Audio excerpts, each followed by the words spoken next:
Ce dimanche, la communauté africaine francophone de Vérone a fêté ses 5 ans d'existence. 5 ans de joie africaine dans la foi au sein de l'église de Vérone. Depuis 3 ans, je suis chargé de la part du Père évêque de suivre la communauté africaine francophone. Avec moi, il y a d'autres prêtres aussi, aumôniers, qui suivent les différentes communautés, des anglophones pour les Nigériens, les Ghanéens, ou bien un Chingalais pour les Sri Lankais, ou bien d'autres, des Roumains, de différents pays, même d'Europe. Donc il y a plusieurs prêtres dans le diocèse qui s'occupent de différentes communautés. Voilà. Et depuis combien de temps vous êtes ici à Vérone? Bon, je suis rentré depuis 2004 du Tchad. J'ai fait une expérience de 8 ans au Tchad. Et lorsque je suis rentré, le Père évêque m'avait chargé dans une unité pastorale. Et depuis 2008, je suis dans cette paroisse, dans le quartier de la ville de Vérone. On est dans la périphérie est de Vérone, donc depuis 2008. Est-ce qu'on peut avoir une situation des immigrés ici à Vérone? Comment ils sont organisés exactement? Bon, alors il y a, comme toutes les villes et tous les diocèses, différents niveaux. Il y a une grande partie qui sont des immigrés qui viennent des pays de l'Est, d'Europe, facilité aussi au niveau du voyage, des langues et parfois aussi de la monnaie unique, des différents passeports, toutes ces choses-là. Il y a une grosse partie qui sont des immigrés des Maghrébins, donc Maroc, Algériens, Tunisiens, tout ça, qui depuis longtemps ils sont ici à Vérone. Et eux, ils sont bien sûr une partie orthodoxe, une partie musulmane, et un petit nombre, ce sont des catholiques comme notre communauté africaine francophone. Bien sûr, des Africains qui parlent français, il y en a plusieurs, des Sénégalais, mais souvent ce sont des confessions musulmanes. Donc pour nous, ce sont des différents pays. Il y a des Togolais, du Côte d'Ivoire, du Cameroun, du Congo, Brazza, Congo-Kinshasa. Il y a aussi de la Centrafrique, même du Tchad, un garçon qui est à l'université, puis d'autres petits pays, voilà. Aujourd'hui, la communauté francophone de Vérone fête son 5e anniversaire. Alors, quelle appréciation faites-vous de cette fête, de cet événement? Bon, comme je disais avant, c'est la dernière communauté qui vient de naître, une petite communauté. Donc c'est un bébé qui commence à bouger, voilà, 5 ans, ce sont les premiers pas. Donc incertain, mais on a la chance d'être accompagnés. Donc on va s'aider les uns les autres pour se soutenir. Et on est content, il y a l'espoir d'avancer, de continuer. C'est une communauté très jeune, comme vous voyez, les personnes, ce sont des étudiants. Il y a quelques familles, bien sûr, mais très dynamique. Et donc cela nous fait voir de loin l'horizon. Voilà. Voilà. Est-ce que vous avez une programmation pastorale pour l'année 2012-2013? Oui, on va suivre comme toute l'Église l'année pastorale sur la foi chrétienne, c'est l'approfondissement de la foi. Bon, on a deux rencontres spécifiques de récollection pour le temps de l'Avent et prochainement pour le temps de Carême. Ensuite, il y a le pèlerinage national avec toutes les communautés africaines d'Italie. Et aussi, nous avons aussi un pèlerinage au niveau diocésain comme communauté dans un sanctuaire à la montagne chez nous, à Madonna della Corona. Et puis, bien sûr, les activités au niveau du diocèse comme la fête des peuples, des activités et bon, la messe, toutes ces choses-là. Voilà, merci d'avoir bien voulu répondre à nos questions. Je vous en prie, merci à vous et au revoir, à bientôt. Je m'appelle Conan Kofi Marc, je suis de la Côte d'Ivoire et je fais partie de la communauté francophone africaine de Verona, de la section de Minerbe dans la localité de Legnago. Et la communauté est née pratiquement à Legnago. Nous faisons partie des premiers membres qui avons eu l'idée de créer une communauté de base où nous allons nous retrouver pour prier ensemble. C'est ainsi qu'est née la communauté. Et puis après, les amis de Verona se sont ajoutés. et nous avons formé la grande communauté. Alors, nous nous retrouvons au niveau de Minerbe, nous nous retrouvons chaque samedi, disons 2 fois dans le mois. 2 fois dans le mois, et nous prions ensemble, nous prions en français, nous faisons des études bibliques, nous faisons aussi des prières de chapelet, et ainsi nous nous retrouvons. Nous sommes à Minerbe, nous sommes environ 20 personnes.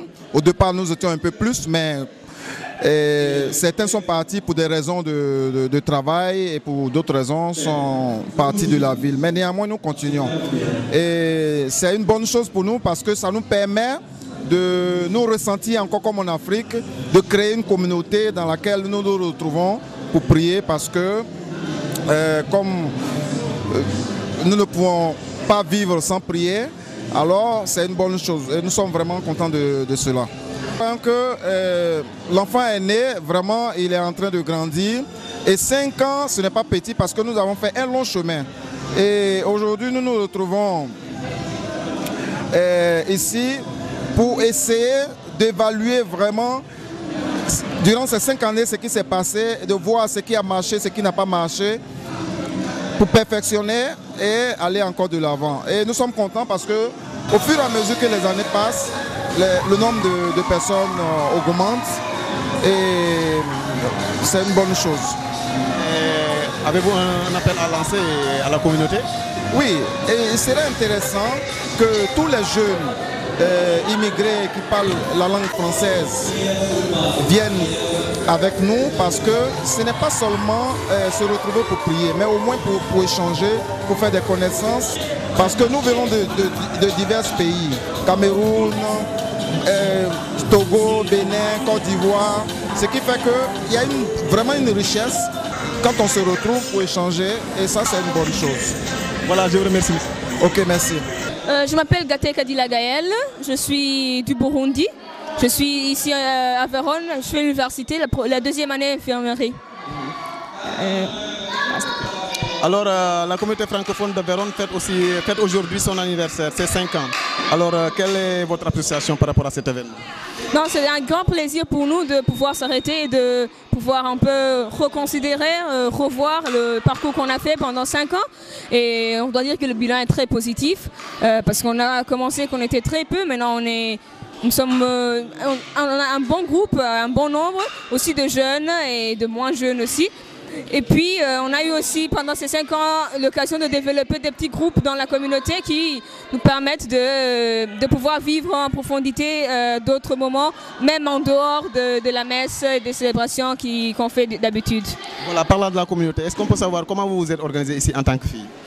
La communauté, c'est une occasion aussi de pouvoir partager avec d'autres jeunes, filles comme garçons, mais d'autres jeunes, voilà, pouvoir rester dans un groupe où vous partagez les mêmes concepts, vous voyez les choses d'une même façon. Vous êtes chrétien, vous partagez la foi, mais aussi vous partagez la quotidianité, ce qu'on rencontre tous les jours comme étant fille. Donc voilà, c'est un plaisir de pouvoir retrouver d'autres amis qui peuvent vous aider, vous être à côté en tout moment.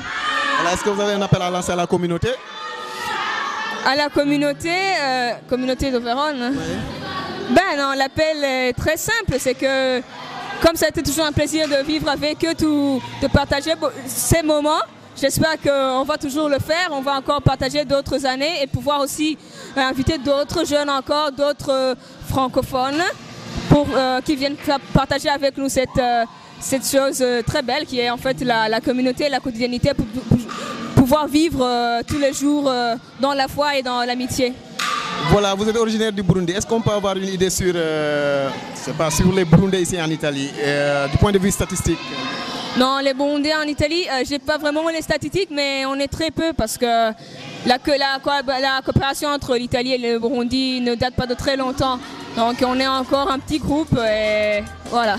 Voilà, merci d'avoir bien voulu répondre à nos questions. Ne changez surtout pas de canal, vous êtes toujours sur la bonne fréquence. Le journal télévisé en langue française revient tout de suite après la page publicitaire.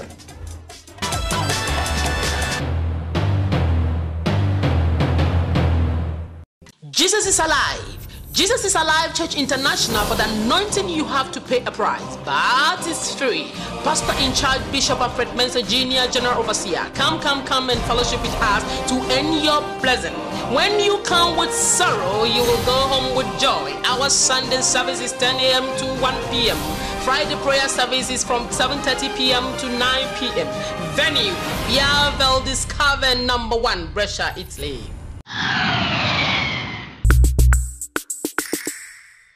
A Brescia, il ristorante bar Albergo Benedetta propone piatti di ottima qualità con un'ottima ristorazione.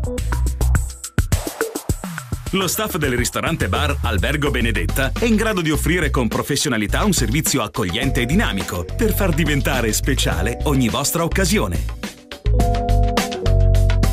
Per informazioni o prenotazioni, chiama il numero 030 360 122. Venite a trovarci, diventeremo subito amici. Ristorante bar Albergo Benedetta, a Santa Eufemia a Brescia, in via Saleri 80. Ti aspettiamo!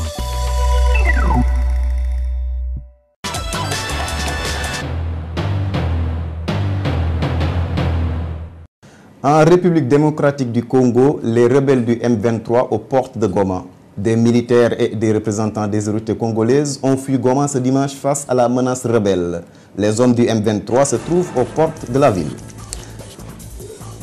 La panique a gagné la capitale régionale du Nord Kivu à l'approche des combattants rebelles. L'aéroport a été fermé et les magasins ont baissé le rideau.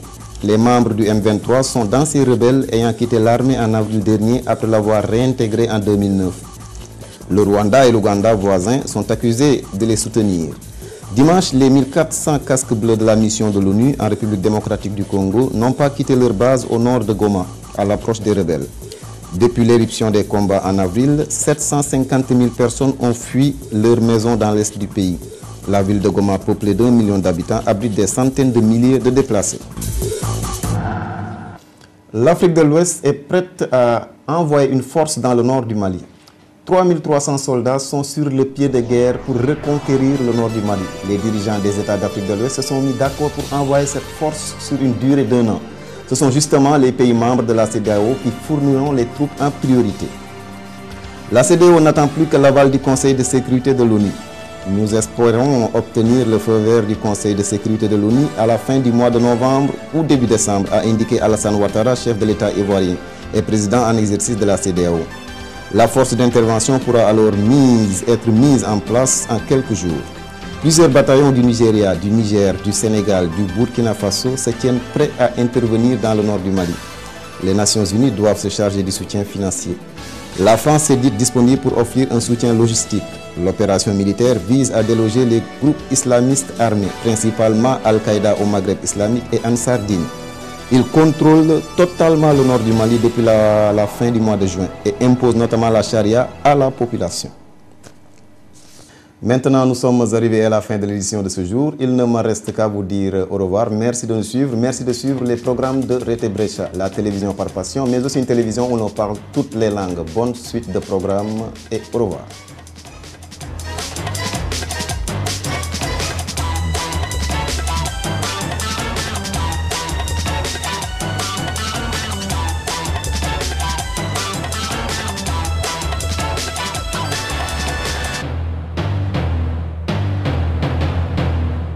Jesus is alive. Jesus is Alive Church International. For the anointing, you have to pay a price, but it's free. Pastor in charge, Bishop Alfred Mensah Jr., General Overseer. Come and fellowship with us to end your blessing. When you come with sorrow, you will go home with joy. Our Sunday service is 10 a.m. to 1 p.m. Friday prayer service is from 7:30 p.m. to 9 p.m. Venue, Via Valdis Cavern number 1, Brescia, Italy. A Brescia, il ristorante bar Albergo Benedetta propone piatti di ottima qualità con un'ottima ristorazione. Lo staff del ristorante bar Albergo Benedetta è in grado di offrire con professionalità un servizio accogliente e dinamico per far diventare speciale ogni vostra occasione. Per informazioni o prenotazioni, chiama il numero 030 360 122. Venite a trovarci, diventeremo subito amici. Ristorante bar Albergo Benedetta, a Santa Eufemia a Brescia, in via Salerio 80. Ti aspettiamo!